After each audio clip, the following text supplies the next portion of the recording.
नमस्ते। आज हम इस वीडियो के अंदर जानेंगे नीट 2024 का जो रिजल्ट है, इसको लेकर बहुत सारी थ्योरियां सामने आ रही हैं कि इस रिजल्ट के अंदर बहुत सारी खामियां पाई गई हैं। कुछ लोग स्टूडेंट्स बोल रहे हैं कि रीनीट होना चाहिए, कुछ बोल रहे हैं कि इसके अंदर बहुत बड़ा स्कैम हुआ है। तो इस विषय पर आज इस वीडियो के अंदर जानेंगे और ये भी जानेंगे कि नीट के अंदर आखिर क्या क्या सुधार किए जा सकते हैं, जिसके कारण हम नीट को और अच्छी एग्जाम के रूप में पूरे देश के सामने प्रदर्शित कर सकें। आइए जानते हैं। देखो, नीट की एग्जाम बहुत पहले स्टार्ट हुई थी। ये जिनको नहीं पता तो थोड़ा सा ब्रीफ में पहले जान लेते हैं नीट की एग्जाम क्या होती है। नीट की फुल फॉर्म होती है national eligibility cum entrance test. ये एक ऐसा टेस्ट है, ये पूरे देश में आयोजित किया जाता है और ये एक ऐसा टेस्ट है जिसके अंदर यदि आपको भारत के अंदर डॉक्टर बनना है, भारत के एमबीबीएस करनी है और आपको भारत के अंदर डॉक्टर बनना है। एक चीज ये भी ध्यान रखना, कुछ लोग आउट ऑफ इंडिया जाके एमबीबीएस करके आते हैं, जैसे रूस से, कजाकिस्तान से, यूक्रेन से, तो उनको भी नीट का एग्जाम देना पड़ता है, चाहे वो क्वालिफाई मार्क्स ही लेके आए, लेकिन उनको भी नीट का एग्जाम देके फिर ही एमबीबीएस वहां मिलती है। लेकिन यदि भारत में आप डॉक्टर बनना चाहते हो तो आपको नीट का एग्जाम देना पड़ेगा। नीट का एग्जाम, अब आपको इससे ज्यादा यदि नीट क्या है इसके बारे में जानना है तो नीचे में मेरी वीडियो पूरी बनी हुई है, इस पे मैं कमेंट बॉक्स में उसका लिंक डाल दूंगा, वहां से जाके आप देख लीजिएगा। खैर, हम आज के मुद्दे पे आते हैं। आज का मुद्दा क्या है? नीट का इतिहास ऐसा है, ये पिछले 4-5 साल से नए नए कीर्तिमान स्थापित करता जा रहा है। शायद नीट सिलेक्शन देने के लिए नहीं बन रहा, टेस्ट नहीं ले रहा, ये कह रहा कि आप लेके आइए कितने ज्यादा नंबर लेके आते हो। इस साल नीट के इतिहास में 720, आपको पहले थोड़ा ये भी बता दूं, इसका जो पेपर होता है उसके अंदर 200 क्वेश्चन आते हैं पिछले लगभग 2 साल से। इससे पहले इसमें केवल 180 क्वेश्चन आते थे, लेकिन 200 क्वेश्चन में से 180 क्वेश्चन ही करने पड़ते हैं। अभी एक क्वेश्चन 4 नंबर का होता है, तो 720 नंबर का ये टोटल पेपर होता है। तो 720 नंबर में से 720 मार्क्स इस बार 67 स्टूडेंट्स के आए हैं। भारत के इतिहास में पहली बार नीट की परीक्षा में इतने ज्यादा स्टूडेंटों के 67 स्टूडेंट्स के पूरे में पूरे नंबर आए हैं। रोचक बात यह है कि इस एग्जाम को देने वाला स्टूडेंट्स का जो सपना होता है वो होता है दिल्ली एम्स में एडमिशन लेना। दिल्ली एम्स मतलब all India institute of medical science. इसके अंदर अपनी डॉक्टरी की पढ़ाई, एमबीबीएस डिग्री पूरी करना। लेकिन दुख की बात यह है कि ये 67 स्टूडेंट्स पूरे के पूरे दिल्ली एम्स में एडमिशन नहीं ले सकते, क्योंकि वहां पे इनमें फिर आप कैटेगरी डिवाइडेशन करोगे तो इनमें से भी स्टूडेंट्स छूट जाएंगे, उन्हें अदर कॉलेज में जाना पड़ेगा। मतलब अब नीट की एग्जाम ये कह रही है कि आपके 720 नंबर भी कम पड़ रहे हैं। आप यदि इस साल रोचक बात ये रही कि कभी भी नीट में 718 और 719 मार्क्स आ ही नहीं सकते। वो भी बताऊंगा क्यों नहीं आ सकते, क्योंकि टोटल पेपर होता है 720 नंबर का और इस पेपर के अंदर 180 क्वेश्चन होते हैं। 4 नंबर का एक क्वेश्चन होता है। यदि स्टूडेंट एक क्वेश्चन गलत करता है तो उसके और नेगेटिव मार्किंग होती है माइनस में। एक स्टूडेंट एक क्वेश्चन गलत करता है तो उस क्वेश्चन का 1 नंबर माइनस होगा, प्लस वो क्वेश्चन खुद 4 नंबर का था तो इस हिसाब से उसके 5 नंबर कटेंगे, यानी कि 715 मार्क्स उसके आने चाहिए। ठीक है। और दूसरा कि यदि वो स्टूडेंट उस सवाल को छोड़ देता है, अटेम्प्ट ही नहीं करता, तो उसके बाद उसके यदि 4 नंबर काट दिए जाएं तो मार्क्स बचते हैं 716, यानी कि 716 आने की पॉसिबिलिटी है, 715 आने की पॉसिबिलिटी है, उससे कम। ठीक है, ये आने की पॉसिबिलिटी है, उससे कम आप कैलकुलेट करके देख सकते हैं। लेकिन नीट ने कौन सा दिमाग लगाया कि इस बार 718 में से 718 और 719 मार्क्स भी आ गए। इसके पीछे नीट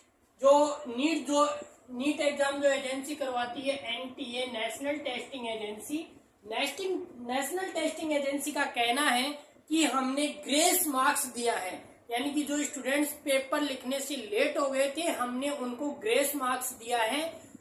ठीक है, नॉर्मलाइजेशन करके ग्रेस मार्क्स दिया है। आपकी जानकारी के लिए बता दूं, ग्रेस मार्क्स या नॉर्मलाइजेशन मार्क्स तब दिया जाता है जब एक एग्जाम ज्यादा शिफ्ट में करवाई जाए, यानी कि एक पेपर सुबह हो गया, एक शाम को हो गया, या बहुत सारे स्टूडेंट थे, जैसे मान लो 10 लाख स्टूडेंट थे तो 2 लाख स्टूडेंट सुबह पेपर देंगे, 2 लाख शाम को देंगे, 2 लाख बाद में देंगे। इस तरह से यदि 4-5 शिफ्ट यानी 4-5 पेपर बन जाए तो उस स्थिति के अंदर नॉर्मलाइजेशन किया जाता है। ऐसा नॉर्मलाइजेशन का प्रोसेस एसएससी के अंदर देखने को मिलता है।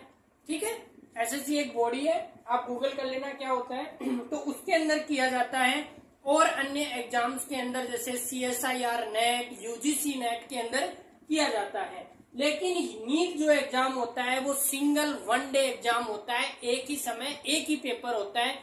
तो आप इसके अंदर नॉर्मलाइजेशन कैसे कर सकते हो, ये अभी तक हालांकि उन्होंने कोर्ट केस का हवाला दिया है, वो कोर्ट केस क्लेट एग्जाम के लिए था, तो इस पे अभी स्थिति क्लियर नहीं है। 720 में से 720 मार्क्स आ रहे हैं, बहुत अच्छी बात है, मैं उनको बधाई देना चाहूंगा उन स्टूडेंट्स को जिनके इतने अच्छे मार्क्स आ रहे हैं। लेकिन इतने अच्छे मार्क्स आने के बाद भी आप एम्स दिल्ली का जो सपना लेके घूम रहे हो वो अब सपना ही रह गया, क्योंकि 721 मार्क्स लाने पड़ेंगे आपको ज्यादा, जो ऑप्शन ही नहीं है। अब थोड़े से पिछले साल का हम ट्रेंड देखते हैं, पहले इस साल का देखते हैं थोड़ा सा। मैंने आज एक न्यूज़पेपर देखा जिसमें एक कोचिंग का एडवर्टाइजमेंट था, उसके आधार पे मैंने ये डेटा निकाला है। हालांकि मैं उस कोचिंग का नाम इस वीडियो में नहीं लूंगा। उस कोचिंग के अकॉर्डिंग उस कोचिंग में 715 मार्क्स थे किसी बच्चे के, नॉर्मल डाउन से डाउन रैंक पे उसके 115 रैंक थी, और 715 जो उसका लास्ट वाला स्टूडेंट था उसके 293 रैंक थी, यानी कि 179 स्टूडेंट्स इस कोचिंग के अकॉर्डिंग 715 नंबर लेके आ रहे हैं, और 701 नंबर जो है इस कोचिंग के अकॉर्डिंग 1661 रैंक थी, और नीचे थी 2378, यानी कि 668 स्टूडेंट जो हैं वो 701 मार्क्स लेके आ रहे हैं। पिछले साल का हम कुछ ट्रेंड देखें तो 2023 के अंदर जिस स्टूडेंट के 686 मार्क्स थे उसके 1300 रैंक थी, 1300 रैंक थी। इस साल यदि किसी कोई स्टूडेंट 686 मार्क्स लेके आया है तो उसके 6039वीं रैंक है। ऐसे ही जिसके 655 मार्क्स थे उसके 5000 पिछले साल रैंक थी 2023 में, इस साल 25000 रैंक है। तो इस हिसाब से इसके अंदर सबसे बड़ी खामी तो यही पाई गई है कि 718 719 मार्क्स कैसे दिए। ये तो वो स्टूडेंट है जिनके मार्क्स डिस्क्लोज हो गए, बाकी पता नहीं कितने स्टूडेंट्स के ग्रेस मार्क्स वगैरह जो ये बता रहे हैं किस हिसाब से दिए, क्या रूल लगाया, वो अभी इतना डिटेल में इन्होंने नहीं बताया है। इन्होंने बताया टाइम के भाव में, लेकिन टाइम के भाव में कोई देने का सेंस नहीं बनता है। उसके बाद में ये हो गया, तो इस हिसाब से नीट के अंदर कट ऑफ लगातार रूप से बढ़ती जा रही है। इसी नीट को यदि हम कंपेयर करें, एक देश के अंदर एक एग्जाम लगती है यूपीएससी सीएससी, उसकी बात करें, देखो आप एक एग्जाम लगती है यूपीएससी एक संस्था है, यूनियन पब्लिक सर्विस कमीशन, इसके तहत एक एग्जाम होती है सीएसई, सिविल सर्विसेज एग्जामिनेशन। इस एग्जाम को कुछ लोग यूपीएससी का एग्जाम भी बोलते हैं, कुछ लोग आईएएस का एग्जाम भी बोलते हैं, कुछ लोग आईपीएस का एग्जाम भी बोलते हैं। इस एग्जाम के अंदर थोड़ा सा डिटेल में पहले जान लेते हैं। इसके अंदर एक प्री एग्जाम होता है, इसके अंदर मेंस एग्जाम होता है और एक इंटरव्यू होता है। मैं यहाँ पे केवल प्री की बात करूंगा। केवल प्री की बात करूंगा 2018, इसके अंदर प्री के अंदर 2 पेपर होते हैं 200-200 नंबर के। फर्स्ट पेपर आपकी कट ऑफ डिसाइड करती है, सेकंड पेपर में केवल 67 मार्क्स लाने होते हैं, उससे ऊपर आप लाओगे नहीं लाओगे कोई मतलब नहीं है, क्वालिफाई नेचर का होता है ये पेपर। 2018 में प्री का जो फर्स्ट पेपर था यानी कि कट ऑफ जिससे डिसाइड होती है, उसके अंदर 98 मार्क्स कट ऑफ थी जनरल की। हम लेटेस्ट ईयर 2023 की देखें तो इसकी कट ऑफ थी मात्र 75 नंबर, यानी कि कट ऑफ डिक्रीज हो रही है। जनरल की बता रहा हूं मैं, किसी कैटेगरी को नहीं लेके चल रहा है यहाँ पे। और आप नीट की कट ऑफ देखोगे तो ये बढ़ रही है। 2000 मेरे हिसाब से 2019 या 2020 के अंदर एक स्टूडेंट के पहली बार नीट के अंदर 715 मार्क्स आए थे, उससे पहले कभी नहीं आए थे। उसके बाद से हर साल 2-3 स्टूडेंट्स के पूरे में पूरे मार्क्स आते हैं और इस बार तो अलग ही कीर्तिमान स्थापित हो गया। तो मेरे कहने का मतलब है कि इसमें हम सुधार कैसे कर सकते हैं। जब यूपीएससी जितनी बड़ी संस्था, और आप जान के अचंभित होंगे कि जो यूपीएससी प्री की एग्जाम है, इस यूपीएससी प्री की एग्जामों को बड़े बड़े जो नीट की एग्जाम देके डॉक्टर बन गए अभी वर्तमान में, वो भी एग्जाम देते हैं। यानी कि नीट उनका पहले निकाला हुआ है, वो लोग एग्जाम देते हैं, यानी कि बहुत ज्यादा माइंडेड। आईआईटी वाले एग्जाम देते हैं, बड़े बड़े टीचर्स एग्जाम देते हैं। लगभग बहुत सारे गवर्नमेंट एम्प्लॉय जो ए ग्रेड, बी ग्रेड में है, सी ग्रेड में, वो सारे एग्जाम देते हैं। टीचर्स तो बहुत ज्यादा मात्रा में, इसमें इंजीनियरिंग, डॉक्टर, ठीक है, वो सारे देते हैं। तो उनमें दिमाग हम माने तो बहुत ज्यादा होगा, क्योंकि उन्होंने एमबीबीएस की पढ़ाई की है, किसी ने इंजीनियरिंग की है। इतने ज्यादा माइंड वाले लोग भी इस एग्जाम में बैठ के 98 स्कोर, ये 2018 तक का ट्रेंड है। यदि हम इससे पहले जाएं 2011 तक में, तो एक बार इसके 107 नंबर कट ऑफ गई थी, पिछले 10 सालों की हाईएस्ट। तो हम 5-6 साल का लेके चलते हैं, तो 2018 में 98 स्कोर आ रहा है और अभी इसका कट ऑफ डाउन है 75। तो एनटीए को कहीं ना कहीं यूपीएससी से सीखने की जरूरत है कि आप ऐसा पेपर में कर क्या रहे हो। इनका भी सिलेबस डिसाइड है, इनका भी सिलेबस डिसाइड है, फिर भी ये लोग लगातार कट ऑफ को कहीं ना कहीं मेंटेन करके रखते हैं, डाउन करके रखते हैं, किस प्रकार से। और इसका जब आप मेंस का कट ऑफ देखोगे तो वो भी लगभग 50% पे जनरल कैटेगरी वाले का आईएएस में सिलेक्शन हो जाता है, ठीक है। कभी कभार ये 51 या 52 तक जाता है, ठीक है, लेकिन यहाँ पे भी यही रेशियो रहता है। तो एनटीए को नीट से कहीं ना कहीं सीखने की आवश्यकता है कि वो अपना पेपर कैसे सेट करते हैं। और नीट में एक सबसे बड़ी एक ये भी निकल के आ रही है कि नीट का जो पेपर है वो लीक हो गया है, तो उस पर तो खैर जांच हो रही है, जांच के बाद देखते हैं लीक हुआ है या नहीं हुआ। लेकिन ये इनसे सीखने की आवश्यकता है। एनटीए वालों को कहना चाहूंगा, यूपीएससी हमारे भारत देश की ही संस्था है, आप इनसे कुछ सीखिए।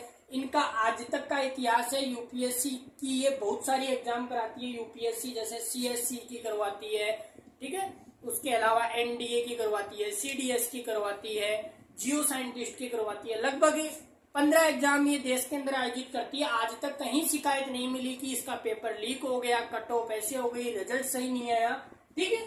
तो उस हिसाब से आपको भी इनसे सीखने की आवश्यकता है। मुझे लगता है नीट में बहुत अभी सुधार की आवश्यकता है। और सबसे बड़ी बात, आप जब यूपीएससी का एग्जाम देते हो तो यूपीएससी सेंटर की संस्था है, यानी भारत की संस्था है। और इसके अलावा पीसीएस भी एक संस्थाएं होती हैं, ठीक है, मतलब राज्य अपने लेवल पे भी आईएएस जैसी ही एक एग्जाम आयोजित करते हैं। तो क्या नीट एक सिंगल एग्जाम एक डॉक्टर बनने के लिए सही है? क्योंकि मान लो कि सिंगल एग्जाम जिस दिन लग रही है, उस दिन जो बच्चा एग्जाम देने जा रहा है वो बीमार हो गया या और कोई इमरजेंसी सिचुएशन आ गई, तो वो उस साल नीट डॉक्टर बनने से रह जाएगा। मुझे लगता है ये भी इसके अंदर एक बहुत बड़ा सुधार है कि इसको राज्यों को भी इसके कुछ सीटें कम करके देना चाहिए, कि राज्य को बोल देना चाहिए, क्योंकि हमारा देश एक फेडरल स्ट्रक्चर है, संघीय व्यवस्था है हमारे देश में, राज्य और केंद्र साझा काम करते हैं। तो राज्यों को बोलना चाहिए कि आप अपनी ये ले लो कुछ सीटें और एमबीबीएस की आप देख लो किस हिसाब से टेस्ट करवा के आप एग्जाम दिलवाते हो। ठीक है, तो वो भी एक सबसे बड़ा इसमें कट ऑफ डाउन जाने का एक बड़ा टर्निंग पॉइंट होगा। इससे पहले होता भी था, इससे पहले जो हमारे साउथ के कुछ स्टेट्स थे वो 12th बेस पे एग्जाम देते थे। राजस्थान में इसके लिए अलग से एक RPMT नाम से एग्जाम होता था, राजस्थान प्री मेडिकल टेस्ट। अलग से इंडिया लेवल पे होता था AIPMT, all India pre medical test. तो इस सारी कहीं ना कहीं वापस से उन जो सुधार है उनको वापस लाने की जरूरत है, जिससे हम इस कट ऑफ को कम कर सके। इस कट ऑफ ज्यादा जाने से एक जो स्टूडेंट है एग्जाम दे रहा है उसके माइंड पे डिप्रेशन बढ़ता है। ठीक है, कि मैं 720 में से 720 लेकर आ गया फिर भी मुझे एम्स दिल्ली नहीं मिल रहा। कहीं ना कहीं सबसे बड़ा जो हमारा इंस्टीट्यूशन है एमबीबीएस के लिए वो एम्स दिल्ली है। तो ये इतनी सारी कुछ खामियां थी, मैंने सुधारों के बारे में बताया। बाकी आप कमेंट करके बताइए कि आपको क्या अच्छा लगता है, क्या इसके अंदर और सुधार हो सकते हैं इस एग्जाम के अंदर, या कट ऑफ को किस प्रकार डाउन किया जा सकता है। और नीट एनटीए का देखते हैं वो इन खामियों को, जो अभी 718 719 ये जो ग्रेस मार्क्स है इन पे उसका क्या रिप्लाई आता है। अपने चैनल को अभी तक सब्सक्राइब नहीं किया तो सब्सक्राइब कीजिए, लाइक कीजिए और कमेंट कीजिए। मिलते हैं हम किसी और वीडियो के अंदर। जय हिंद।